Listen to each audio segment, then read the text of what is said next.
I can't believe that we're here in week 8 of this crisis and that I'm still showing up on your Facebook at 3:30 every Friday, but here we are. Today we're back talking about party rental and anything that kind of goes around that. And we've got some big hitters in the industry. So if you've got questions, just drop them in there below, and we'll get to them, and we'll feature them and try answer them as best as we can. Today I'm joined by Dan, Bobby, and Jeremy. I will, instead of me talking, we'll just get straight into it. Dan, thanks for joining us. Do you want to tell those that don't know who you are a bit about yourself and introduce yourself? Sure. I'm Dan Stanek. I'm with Castle Party Rental. We're out of the Chicago area, but have kind of been doing a lot of work in the Midwest, at least until this pandemic hit us. So now we're not doing a lot of work at all, but kind of what we specialize in are corporate events, event branding, and our main product lines would probably be arcade games, casino tables, lounge furniture, things of that nature. It's a little different than inflatables, but we still own over 300 inflatables. So, and I've always loved the inflatable games. So, yeah, that's what I got. Yeah, and you're based up in Illinois, right? Illinois, yeah, suburbs of Chicago, about 60 minutes, 50 miles west of Chicago. Fantastic.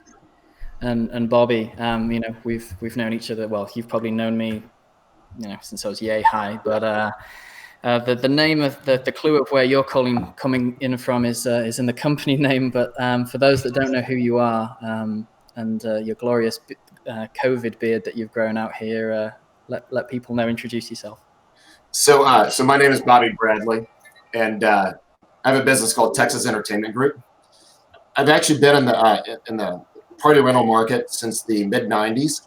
At the time, I started a company called All for Fun, and we scaled it to 5 locations. We were in Seattle, Denver, Dallas, Houston, Chicago, and Atlanta. So I guess that's 6, not 5. In 2009, we sold most of the pieces of that business and rebranded as Texas Entertainment Group. So now we're a single location company that's based in Dallas, in the Dallas area. Our primary target customer is anyone that does a large event. We don't do much backyard, and so whether it be municipality, government, corporate, university, schools and churches that have a lot of money, that's kind of who we focus on.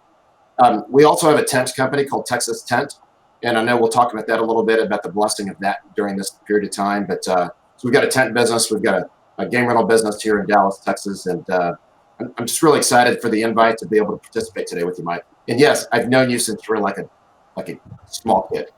Yeah, and well, this is our 30th year as Galaxy in the industry. So I'm only 34, so I've been around. I've seen some things. Jeremy just got in time, and the tech guru of the group. Please, for those that don't know who you are and what you do, take it away. Sure. First of all, I don't claim to be a tech guru. More of a frontman of the band who lives in songs. It's really my team, but we're working all out of our houses right now. And with that being said, I really have a heavy focus on marketing, but I too owned a party rental company. I've been doing bounce houses since I was 16 years old. Started working for my older brother. He traded a cotton candy machine for his first bounce house, and my first form of bounce house marketing was making cardboard signs and stapling them and illegally hammering them on power line pole post. And so never thought that I'll be in it for this long of a time, and it's always been a love-hate relationship with me. I love the connections I make, but at the same time, I don't miss the soggy feet. So picking up water slides in the summer. So we have a team here based in Austin, Texas. We do search engine optimization. We do web development for many different verticals, from party rentals to bounce house guys to even just event specialists and event planners. So thanks for having me on board.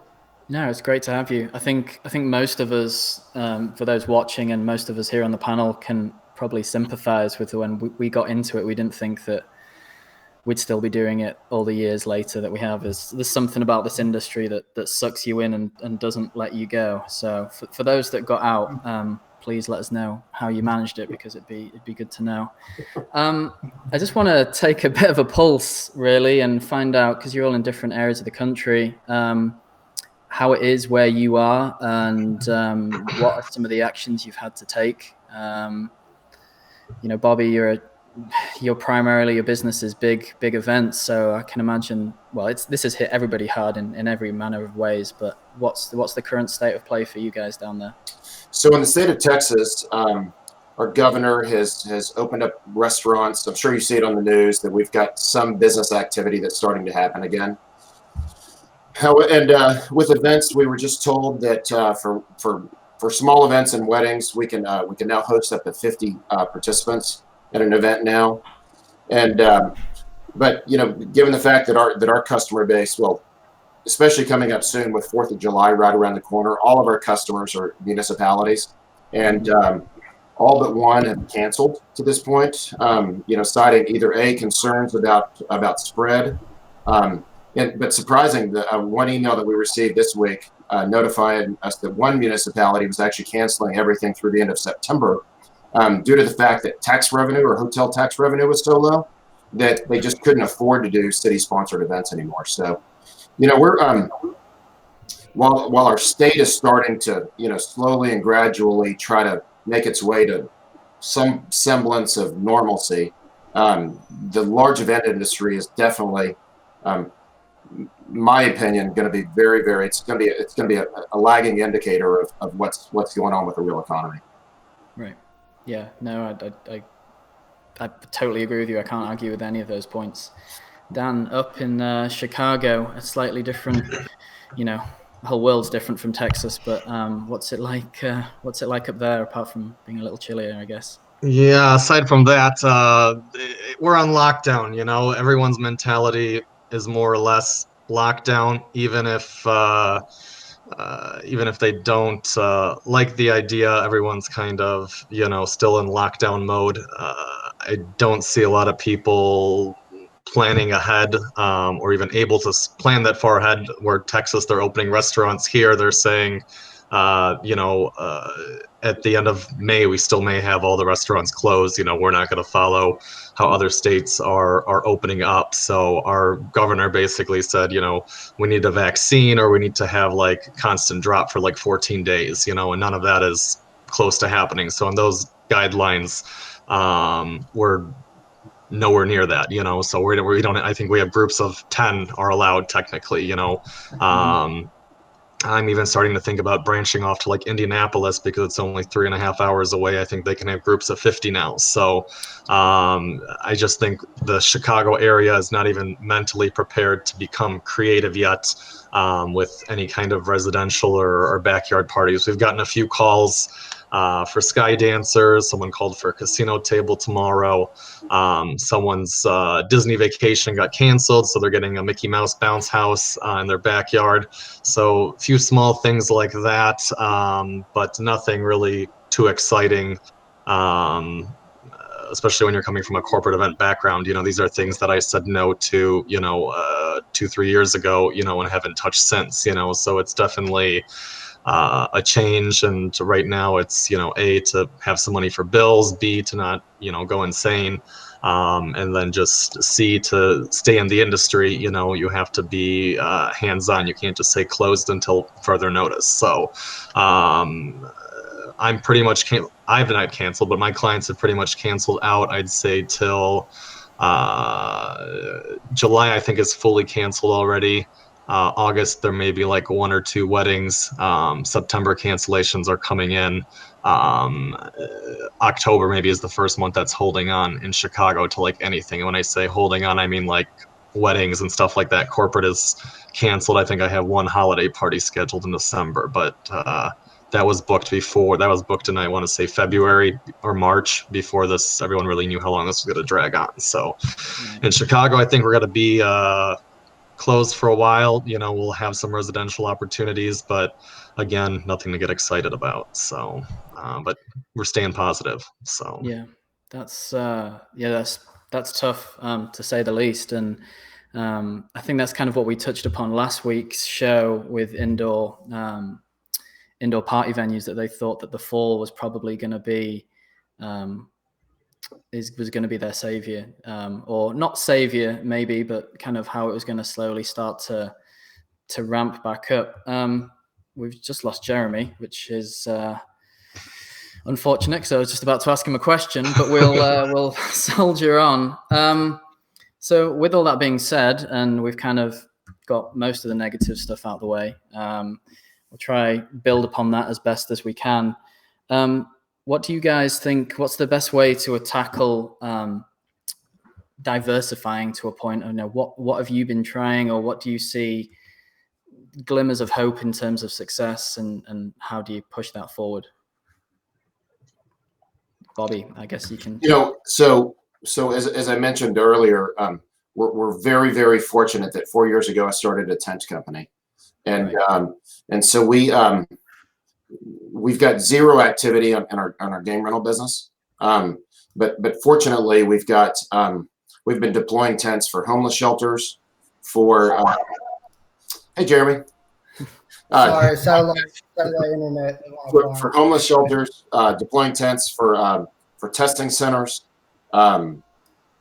We actually have a wedding that we're setting up a tent for right now. That's a wedding for this weekend, which is a surprise. And so, we haven't had the opportunity yet to pivot much with the game rental business. However, we are considering pivoting our PPC campaign to focus on, because I've got a lot of water slides in our backyard, and in Texas it gets hot. I mean, a lot of water slides in our warehouse, and in Texas it gets hot, and so I've never done this before, but I'm actually probably going to change my PPC campaign to focus on backyard water slides, just so we can do something in that business versus doing nothing. And you've given me a brilliant segue to Jeremy there, in terms of the question that you may have just missed there, buddy, was that, what can people watching, or what can people do to diversify their markets with the equipment and the inventory that they already have? Like, what are some of their options, or broader spectrum, for once we get through this, to avoid these situations? Sure. I know Dan and Bobby. They focus on big events, so definitely it hits a whole lot harder for them. I recently sold my business to a friend. Just spoke to him today, and he has 30 inflatables going out tomorrow. Wow. And it just shows you that the business is there for backyard events. People, they're hot, they're miserable. Texas, is Bobby can tell you, like, you can walk outside for 10 minutes and makes you want to take a shower sometimes. So with that being said, like Bobby said, and anyone that's in y'all's position, I would diversify. I mean, what are you going to do to make that happen? Bobby mentioned doing AdWords. That's a great idea.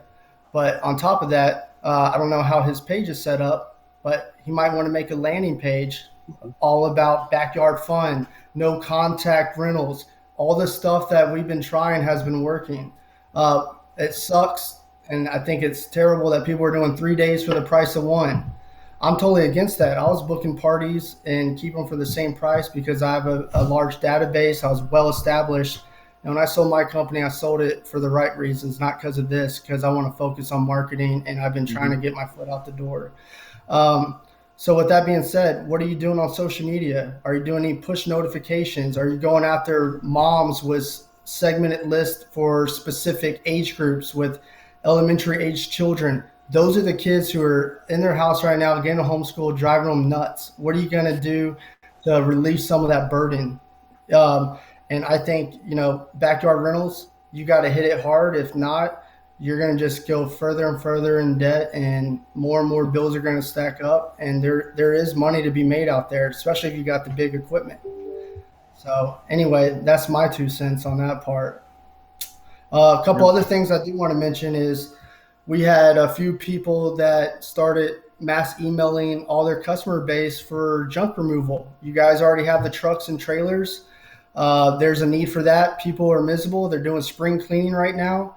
They got more time in the world. They're doing all these DIY projects. Ricky Hickey down in Midland, Texas, actually took my advice.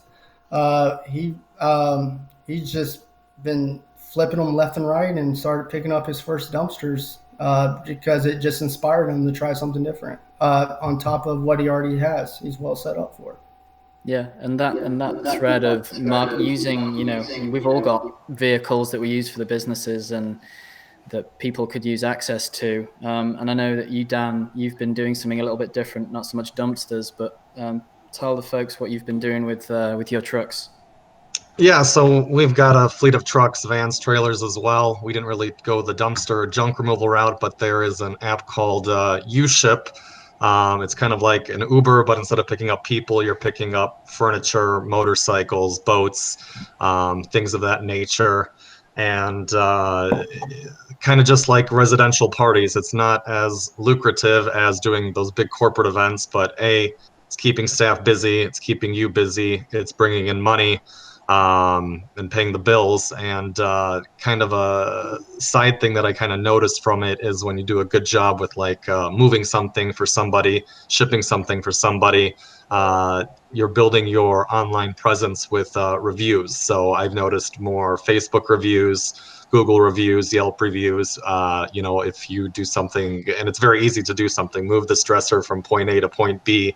If you don't have the craziness of your regular party rental schedule going on, it's very easy to get that done. So I've noticed that increase in reviews. Me personally, that was something that I never really cared about. But going into the residential market, those mom groups, the first thing they're doing is they're going on Yelp and they're reading, everything that every other mom has said about you. So for me, that's important because I never really focused on that. I already had my corporate clients who knew me, and I didn't really care what anybody else wrote online. So for me, this is cleaning up my online presence and getting ready to target groups that I necessarily haven't worked focused with in the past. So that's an idea. If you've got trucks sitting or anything like that, just download the app. You're basically approved. And it's kind of like a bidding, almost like an eBay thing. Someone will post a picture. They say it's located in Chicago. They need it brought to Ohio between this and this dates, and you can bid.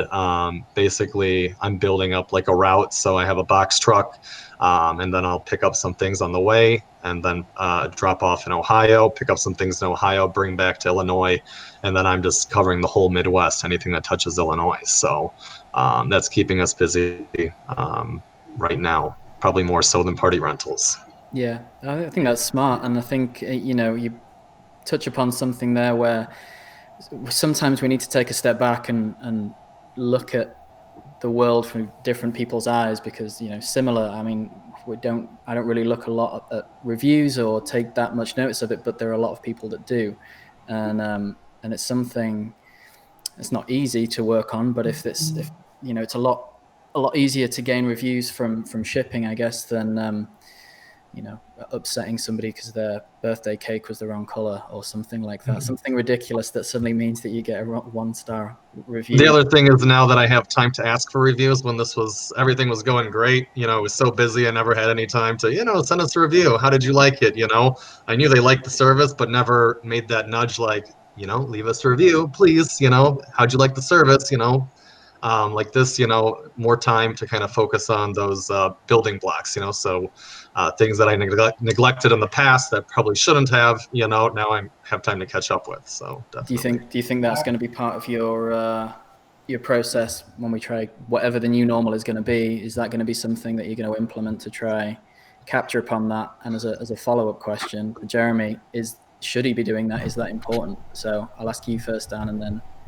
Definitely conceptually. I mean, it feels good to get positive review. It's one thing knowing that you did a good job, but seeing it pop up online, it's reassuring. And I think just by having people, type that your company name is resonating with them. Like on my U-Ship profile, I literally say, "Hey, we're a party rental company." I didn't make up a different name or something. I said, we can't have parties right now. So what we're doing is we're using our fleet of trucks and personnel to deliver stuff. And pretty much everyone who meets me mentions that, like, oh, we think that's a great idea. When we open back up, we'll make sure to, keep your guys' contact information on file. So it's all about just expanding your web. The more people that toss your name online, the more people that you interact with, you'll set yourself up in the future, to grow. So. And Jeremy, is that I'm assuming that is important in terms of for people's their reputation online. Shouldn't really say reputation, Dan, but is searching for those positive reviews, is that something that people should be working on? While they can't work in their business, they can be working on their business. Yeah. I was thinking that Dan was talking more about party rental, so I was a little off guard. So I'll say, Dan, if you need some reviews, I can get you a bunch of fake ones. No problem. Yeah, just a few calls to few emails to India, and we got you going. Yeah, absolutely. Think about it. No one wants to get screwed on an online deal, especially someone they never met. Someone went looking for you because if they knew someone who could ship it for them, obviously they would call that person. So if you have multiple reviews and you're not delivering beat up equipment, even with like Unishipper or your bounce house, obviously that's the big dictator. I'd rather spend extra money with the guy that's going to bring my great grandma's piano that's 100 years old from South Texas all the way up to Fancyland, Chicago, and make sure it gets there in one piece. I'll spend the extra money. So yeah, of course. Same thing with party rentals. You don't want to be known as that guy that shows up late and breaks little Sally's heart. If you have 145-star reviews, the next guy has 13-star reviews, who looks more established and credible? Either way, we all have 5-star reviews, but yeah, that's why Yelp was so successful, even though everyone hates it. I think it's garbage, but yeah. Gotcha. I think it's just common sense. Absolutely. Yeah. And Bobby, it's diversifying, maybe a bit of a stretch, but the importance of tents has really been brought up over the last 4 to 6 weeks. And do you want to talk a bit about your success and utilization of what you've been doing with your tent business? So back on March 16th, we that was the day, it's the day marked in stone at this point, because that was the day that we started getting just an onflow of calls and cancellations. Mm-hmm. And and I have to be transparent, for a couple of days, it was like accepting reality of what was coming was really, really tough. Right. And it took me about a week to get my big girl panties on and say, I got to figure out, we have to do something, right? And so a week later, on March 23rd, I actually started picking up the phone and started cold calling. Now, let me tell you something. I haven't made a cold call since I had a job in college selling copy machines. Now, and I'm pretty old. You can tell by the Santa Claus starter set I have here that's a long time ago. But at some point I just had to say, I can either roll over and play dad and take whatever is going to happen, or I can do something about it. So literally, I found a list of names of urgent care centers and literally just started dialing. And I was making around 100 calls a day to see, or just to generate an interest. And then I started calling on restaurants who were thinking about expanding their patio space so they could expand their offering. And then I started calling country clubs because I knew that, at some point they were going to open back up for weddings of 50 and they needed outdoor space to be able to do that. And so it was just kind of like a mindset that we had to do. When you talk about pivoting or changing your business, at some point, literally you just got to make a decision to do something that's outside of your comfort zone, because literally all of us in this industry right now, our comfort zone is because we're in May, and even in northern cities, in May, you guys are working now in Texas in May, it's like balls to the wall. And we've got we're turning away business because there's so much business available here. And so we talk about this in our office all the time, we're so used to just being so busy And so, but one of the things that I think all of us have to do is we've got to create that new norm for ourselves and find something that we can do to make us busy, right? And so that's what I did. I just started picking up the phone and just started generating business. Now, normally, and I say it's so different because normally I rely exclusively on PPC for most new business acquisition. But so to do something like that is just outside of my comfort zone, outside of all of our comfort zones probably, and outside of the norm.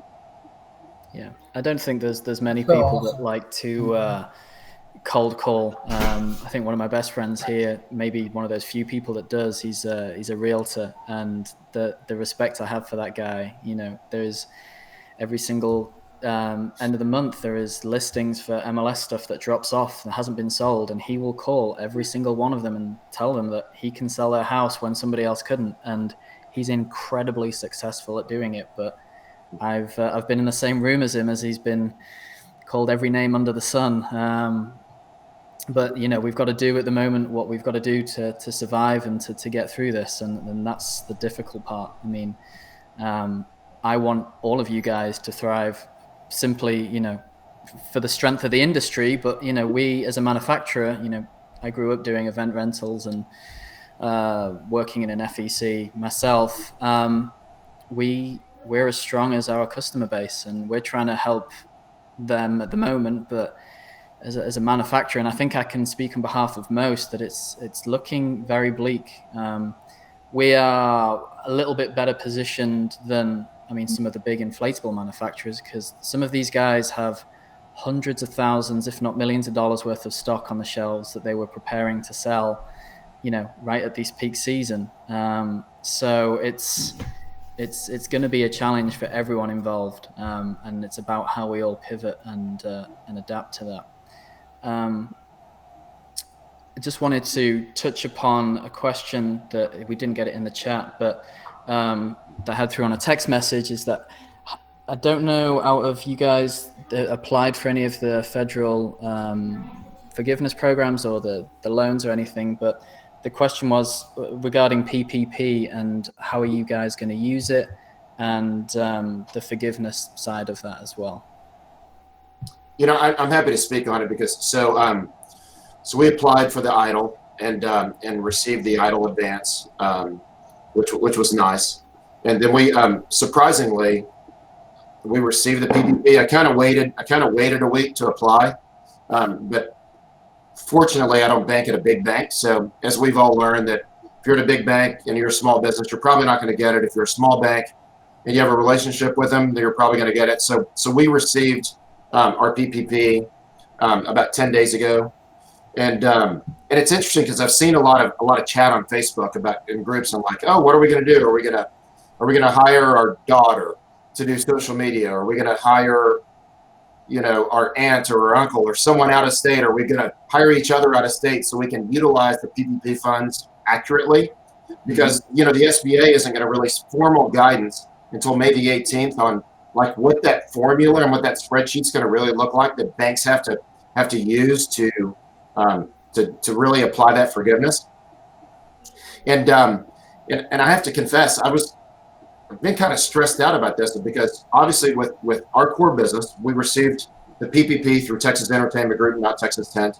I had to try to like think about, oh, well, let me take a step back. So in Texas, we have a generous unemployment program. We furloughed all of our people on May 23rd. And in Texas, unemployment moves pretty quickly. So I've heard that a lot of states like Indiana and some other states, that people, even though they've applied a month ago, they haven't gotten anything yet. But so all of our staff is on unemployment, and just about all of them are earning more on unemployment. And I'm not going to get political with this, but they're earning more on unemployment than they were earning that I was paying.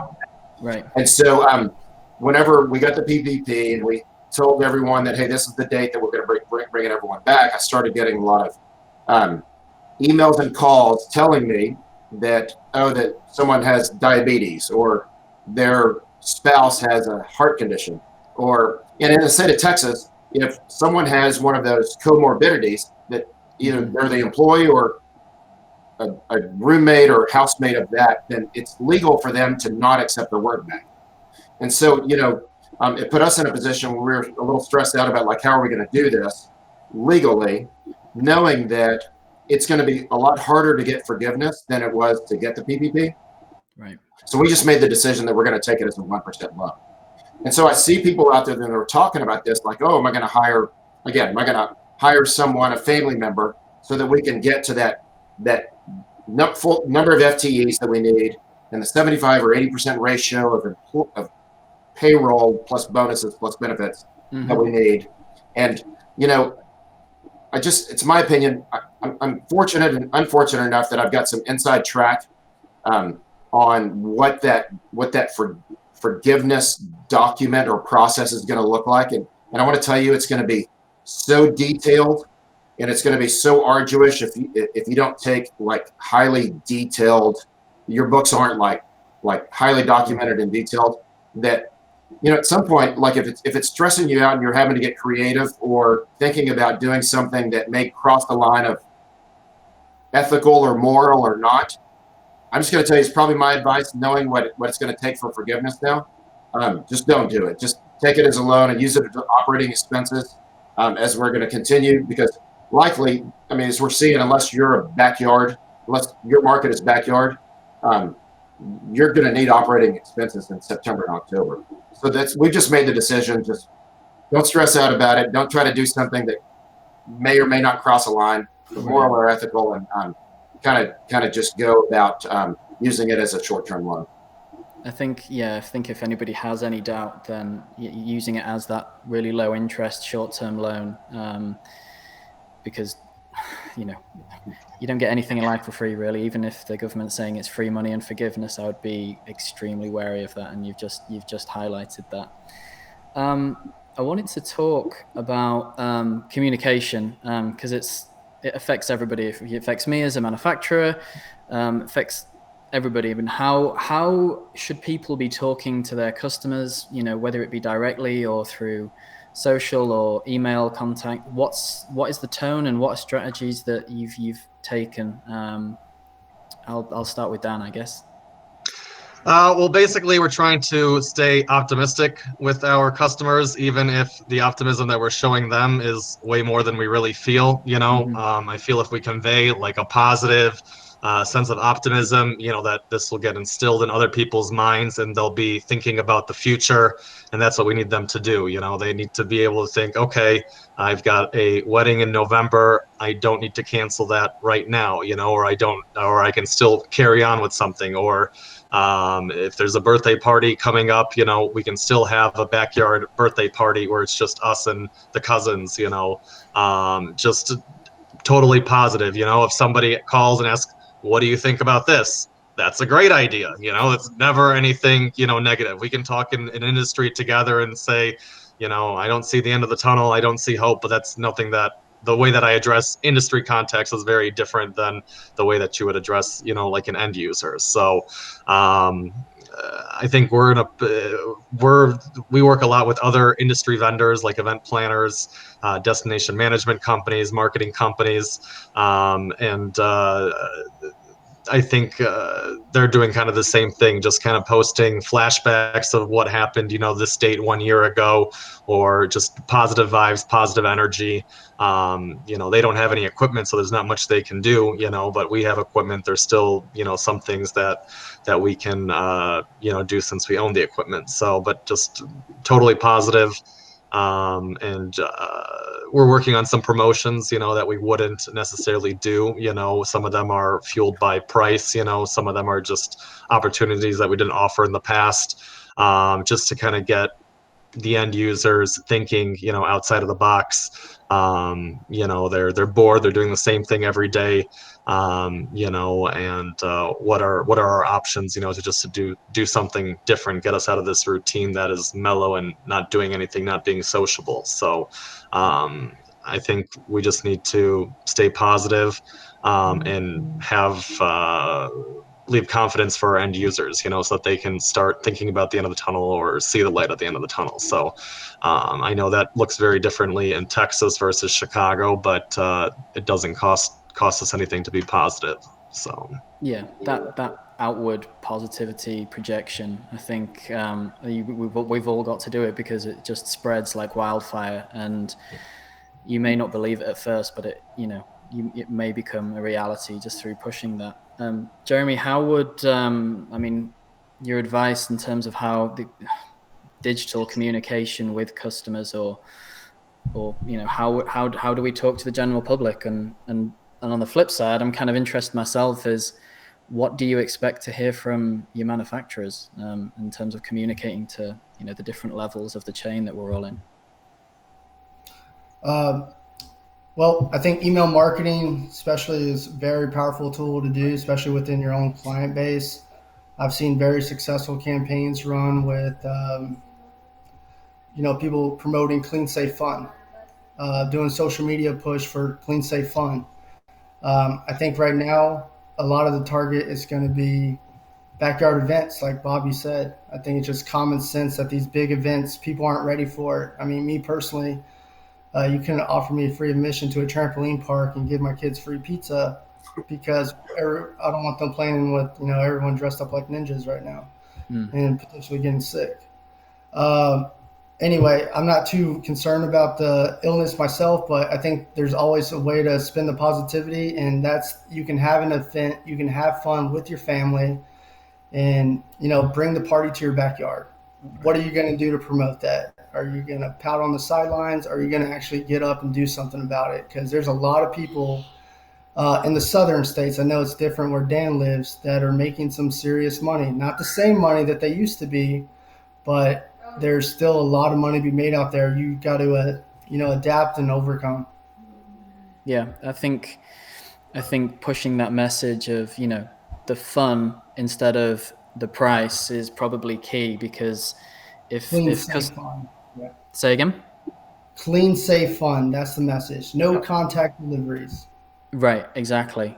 Because I know that some people have gone gung-ho with reduced pricing or multiple day rentals and things like that. And, that's their own choice. But I think, we're in the middle of changing our online presence as well. And as an industry, we sell experiences. It's not just the bounce house. It's everything that goes around with it. It's the funny times that if somebody's dropping off and delivering, that we're not there, and we see, dad get in with the kids and he slips over, or all the kids attack him, that kind of thing.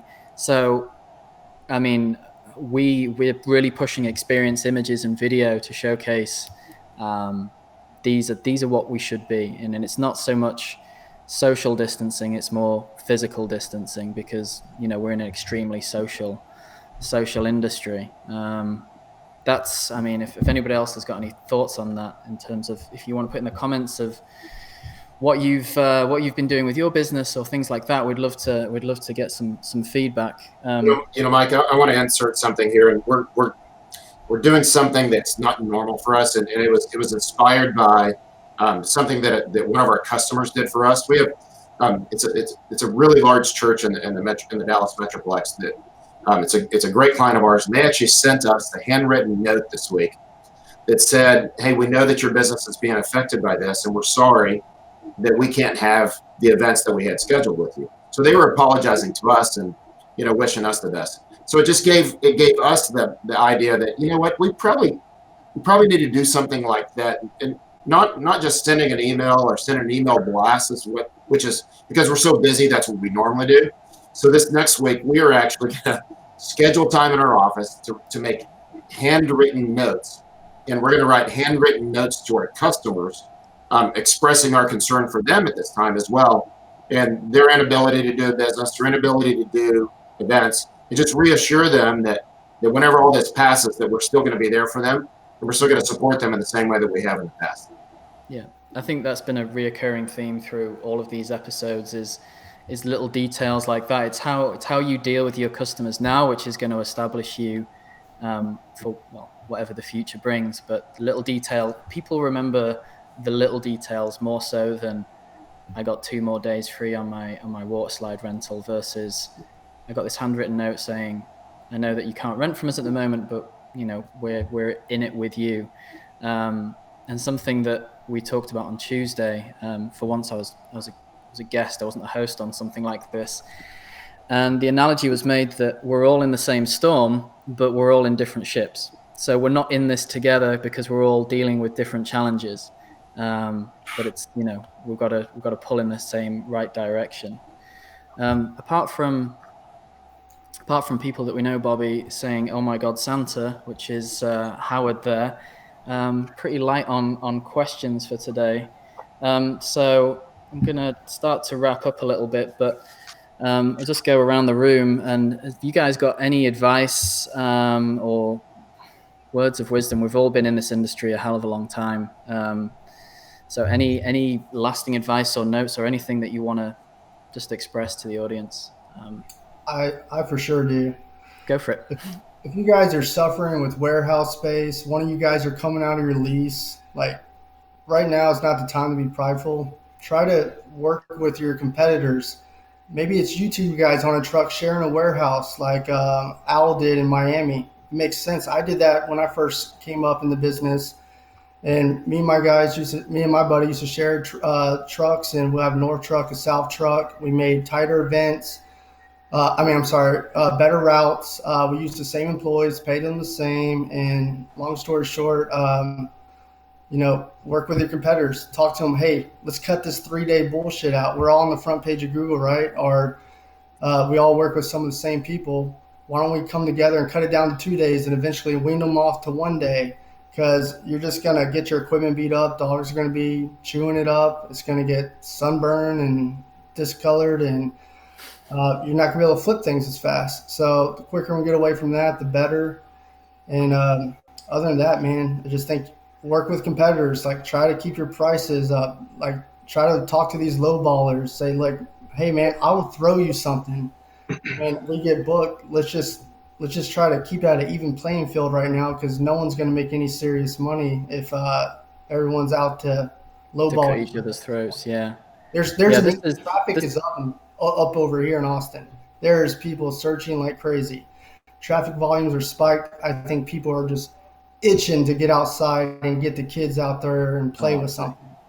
I don't have much insight on big events because I never really done big events other than, Rockwall, Mechanical Bull, nothing compared to like what Dan and Bobby does. So I don't want to give any bad advice, but Bobby, cold calling is amazing. I love it. I'm a true believer in it. I've done it for years. Software, SEO, you name it, I've sold it.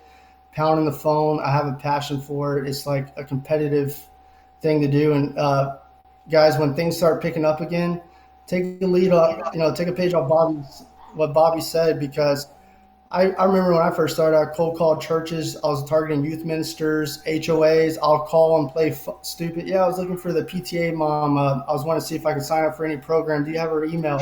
Boom, take that information, email her a week later. All that stuff works. You gotta be a go-getter. And Bobby, obviously you are. Dan, you are as well. Mike, you and I talked yesterday. You're thinking about doing some pretty creative stuff. Again, guys, just adapt and work with each other.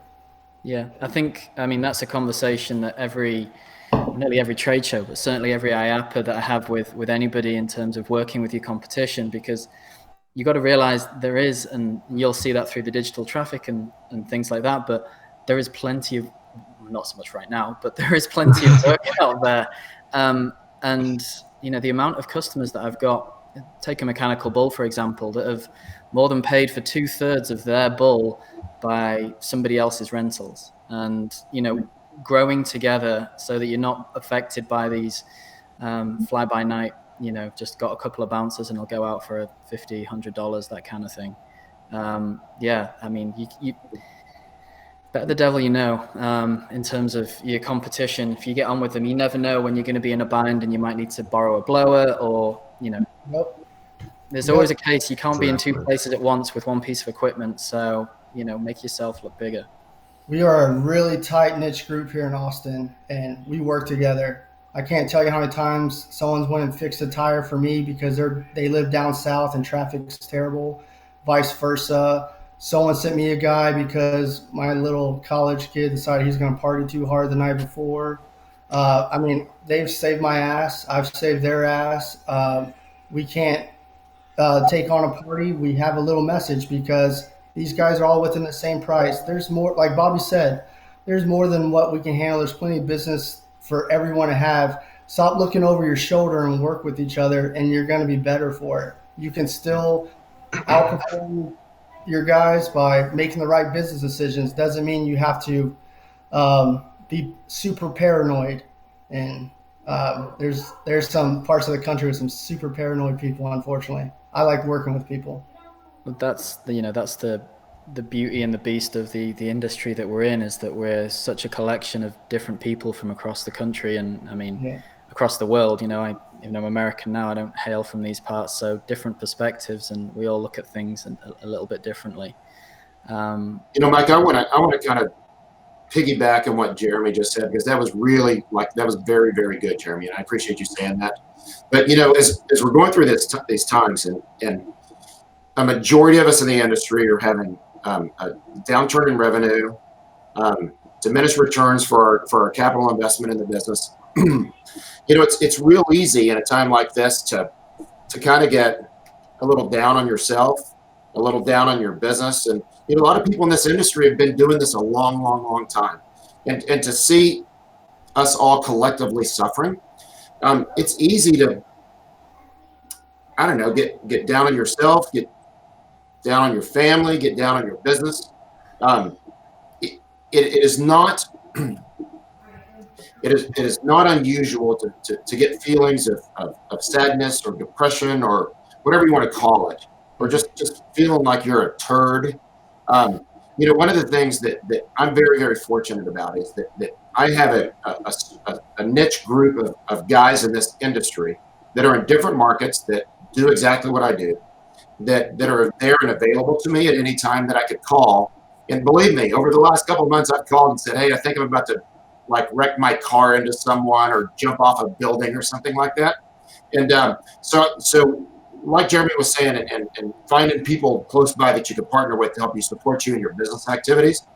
I also think it's valuable to find people within our industry and other markets that you can call and just talk to. Because, a lot of times if it's not a family-run business, a lot of times you can't talk to your spouse about really what's going on, because you don't want to bring sadness and fear home, right? So I just want to encourage people in this market, in this group, to find someone that's like them in a different market that they could be buddies with, right? That they can be friends with, and they can have someone on the other end of the phone that says, hey, it's going to be okay, and we're going to make it through the end. And when we do, we're all going to celebrate and have one of these bottles of Crown or Tito's afterwards, right? Because we're all going to make it. We're going to make it through this. People are going to continue to have parties because that's just what people do, right? And so I just want to encourage everyone that's listening today, hang in there, and man, just hang in there. It's going to be okay, right? Yeah, it's something that we've all probably experienced in our through the years, is that people always seem to spend money to have fun. They don't hold back on that. And most, we touched upon this last week, but we set up the factory here. We moved to the States September 1st, 2008, 5 weeks before the crash.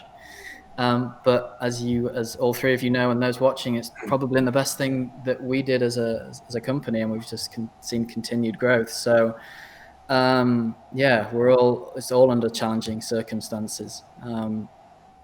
Dan, is there anything you want to kind of piggyback on the back of that?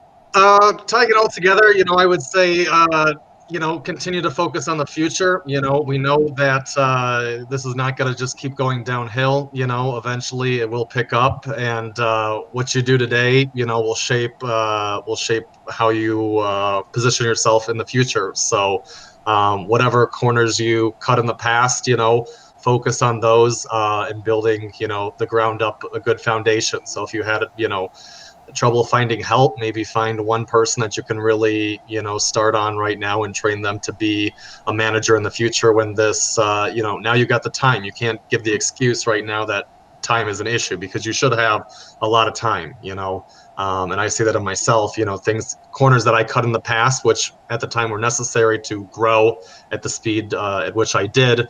I did cut some corners that now I'm seeing and can go back and fix those. So once this starts picking up again, I'll be even stronger in the market and be able to position myself better. So, don't lose hope is A. B, keep in touch with competitors or friends. I hardly call even my competitors anymore. I call them friends, people that I'm calling, texting, using any social media thing, it just keeps the morale up, so we're all suffering, but at the same time, we all got each other to kind of pick each other up. So keep focusing on the future, and there will be light at the end of the tunnel soon. So just keep moving forward, and don't give up, as cliche as it sounds. Perfectly said. Yeah, and this is the time for everybody to be working on their company, because it's this time of year that we're so dragged into our companies, and you can't see the wood through the trees. It's go, go, go. So now is the time. I know that what we've been doing in terms of internal processes, whether it be marketing or just admin side, really boring stuff of how we get invoices and how we get orders and quotes to people, and making sure that those systems work perfectly now. So there's plenty to do. I'm going to sign off, and he's not on Facebook, but he's texted me in a question. It's from my father. And the burning question was for Bobby, is that the booze in the corner, when does the cocktail party start? I guess now. There we go. Brilliant. Fantastic. Hey, I do want to say well, I'm going to wrap this up now. Thank you for joining us once again. Right, can I say one thing real quick? Sorry? Can I say one thing real quick? Yeah, you can say anything you want. Guys, you don't have to pay someone to do SEO. You can go to Udemy. That's udemy.com. If you got nothing to do, you got more time, go learn something. Matthew didn't know nothing about SEO for about 2 or 3 years ago. I apologize. Now he can kill any market he wants. David Duthu started like a year and a half ago. He can do anything he wants, take out anyone he wants, just about. This is something that you can learn. It's not rocket science. You follow a set of tasks and you do it. You can go learn Google AdWords. Richard Clark knew nothing about Google AdWords a year ago, probably. Udemy.com. You can go to Gotcha SEO course. There is so many good things out there. You can be a half-ass decent SEO guy and crush most bounce house companies. It is not rocket science. You're either going to do it or you don't. And try to keep your money tight. Try to learn something new. You've got the time, and these courses are like $15-20. Anyone can afford one. Right. So I can't emphasize that more, man. There's so much out there to learn. Take advantage of this time and do well for yourself. That's it. Sorry, Mike. No. That's exactly why we wanted you on. Well, I'm going to get you to post in the public chat, and we'll put the links in there for those watching, in case you missed it, and some resources, because again, Maurice will put the links in the chat so you can just click on them. But this is the time to educate yourself and to learn a new skill, because you've either been sat around watching too much Tiger King, or you've actually been doing something productive. And there's a balance between both. We've all learned a little bit about tigers, I think. But anyway, thank you everyone for signing in and joining us. I really did not expect to be here on episode 8 when we first came up with this idea, and it's kind of spawned off variations of this, and it's just great to see as an industry that we're connecting and learning from different sides.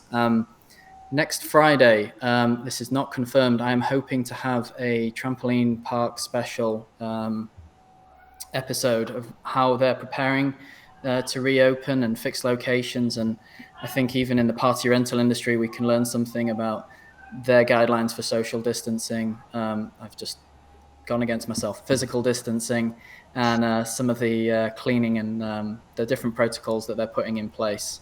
I'm going to post some links in the chat. There is IAPA have launched a phenomenal guide on reopening facilities. And again, that is for fixed parks and indoor attractions. But I think for anybody that's doing any kind of installations, whether it be backyard parties or indoor stuff, we can you can learn from some of the resources involved there. So I'll post that in the comments below, along with Jeremy's educational links. But thanks for joining us, and we'll be back soon. Thanks, guys. Thank you. Thanks, Mike. Thank you.